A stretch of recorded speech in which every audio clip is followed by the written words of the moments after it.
You know what's crazy? Right now, millions of people are making their credit card payments on time every single month, feeling responsible, feeling like they're doing the right thing, and they're actually walking straight into a financial trap that could cost them tens of thousands of dollars. I'm talking about the minimum payment trap. And if you've ever looked at your credit card statement and thought, hey, 25 bucks, I can do that, then you need to hear this. Because the credit card companies are counting on you to think exactly that. Today, I'm going to show you three numbers that will completely change how you see credit card debt. Three numbers that the credit card companies really don't want you to pay attention to. And by the end of this video, you'll know exactly why making minimum payments is one of the most expensive financial mistakes anyone can make. Let's dive in. Number one, the real payoff timeline. Here's the first number you need to know and what's going to shock you. Let's say you have a credit card with $5,000 balance, pretty common, right? The average American actually carries way more than that, but let's keep it simple. $5,000 at 18% interest rate, which is actually below average for most people with credit cards these days. Your minimum payment is probably going to be around $125, and that seems manageable. You make the payment every month, you're being responsible, you're not missing payments, your credit score is fine. So here's the question. How long do you think it would take to pay off $5,000 if you made that minimum monthly payment? 1 year? 2 years, 5 years? Try 13 years. 13 years. That's the first number that matters. If you only make minimum payments on a $5,000 balance, you'll be paying that card for over a decade. Think about where you were 13 years ago. Think about how much your life has changed. Now imagine being tied to the same debt for the next 13 years. But here's what makes it even worse. During those 13 years, you're not just paying back $5,000.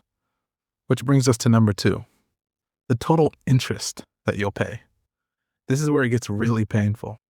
Over those 13 years of making minimum payments on $5,000 balance, you know how much you'll actually pay in total? $9,700. Let me say that again. You borrowed $5,000, you'll pay back almost $10,000. You're paying nearly double what you borrowed. That means you're paying $4,700 just in interest. That's not you buying anything. That's not building equity. That's not an investment. That's just money going straight into the credit card company's pocket. $4,700 is a vacation. It's a used car. It's a down payment on something that actually matters. Instead, it's gone, evaporated, paid into the bank for a privilege of carrying debt. And here's the thing that really gets me. The credit card companies design it that way on purpose. See, when they calculate your minimum payment, they're doing it strategically. They're making it just low enough that you can afford it so you don't default, but they make it just high enough that you feel like you're making progress. You're paying something after all. You're being responsible. But the math is rigged against you. In the early years of making minimum payments, almost all of your payment is going towards interest, not principal. In the first month of that $5,000 balance, out of your $125 payment, $75 goes to interest. Only $50 actually reduces your debt. You're paying $125 to make $50 of progress. That's why it takes 13 years. That's why you double the amount that you actually borrowed. The system is designed to keep you in debt as long as possible while making you feel like you're doing the right thing. Number three, the opportunity cost. Now here's the third number and the one that might be the most important because it's the one nobody talks about. Let's say instead of just making that minimum payment of $125, you decide to pay $200 or $250 a month. Just double it. How long do you think it would take to pay off that $5,000 balance? Not 13 years, 2 years, 24 months. And the total interest you'd pay, not $4,700, $950. You'd save $3,750 and 11 years of your life by just doubling your payment. But here's where the opportunity cost comes in. Let's say you paid off that debt in 2 years instead of 13. Now you've got 11 years where you're debt free and you can take that $250 and invest it. If you invest $250 a month for 11 years at an average return of 8%, which is pretty standard for a basic index fund, you know what you'd have? $47,000. Read that again. By paying off your debt faster, you don't just save the interest, you unlock the ability to build wealth. The opportunity cost of staying in minimum payment mode for 13 years isn't just extra interest you pay, it's wealth you'll never build. That's the number the credit card companies definitely don't want you to think about. Because if you realize that your minimum payment is costing you $47,000 of potential wealth, you'd change your behavior. Why this trap is so effective? So, why do so many people fall for this trap? First, it's psychological. Minimum payments feel safe, they feel manageable. When you're stressed about money, the last thing you want to do is stretch yourself thinner. So you pay the minimum, and you tell yourself you'll pay more next month. But next month never comes. There's always another expense, always an emergency, or another reason to just pay the minimum one more time. Second, credit card statements are designed to obscure the truth. They show your minimum payment in big, bold numbers, but the payoff timeline, the total interest, that's always tiny print, if they're even there at all.